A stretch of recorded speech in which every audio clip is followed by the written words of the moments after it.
Well, since you're here, I'd like you to meet my friend. This is Solomon. He's a Christian and a bold one at that. But today, that boldness is about to be tested, and every sign tells him he will fail. Here is what happened. Over the weekend, one of his brothers in church denied Christ to escape being killed by his abductors. Afterward, he openly defended his decision, calling it the smartest move. To Solomon's surprise, when he said that denying Christ should never be defended, he received every criticism in the church group. Some said, "Don't judge, just love." Others said, "You've never been in such situations, so you cannot speak." But Solomon knew that loving people does not mean calling sin acceptable.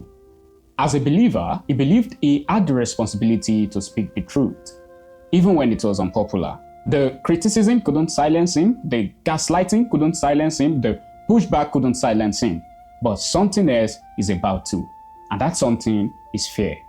A question entered his mind. What if these happen to me just because I stand against it? Suddenly, he wasn't thinking about other believers anymore. He was thinking about himself. Then he realized something. Maybe some of the people telling him not to speak weren't simply defending another Christian. Maybe they were also afraid that if we stop calling these situations right or wrong, we would never have to face the uncomfortable questions ourselves. And Solomon realized he was becoming tempted by that same fear.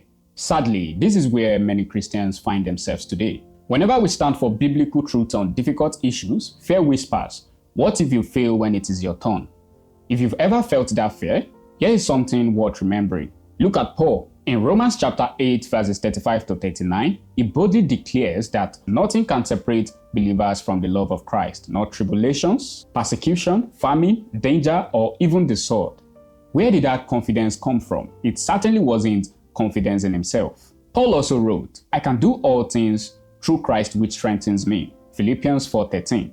And likewise, the Spirit helps us in our weakness. Romans 8:26.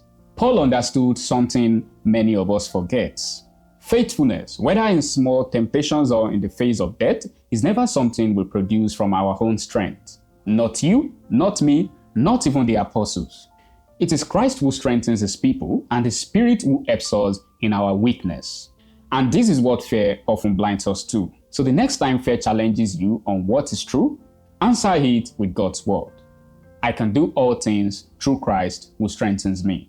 Follow for more, and I'll see you on the next one.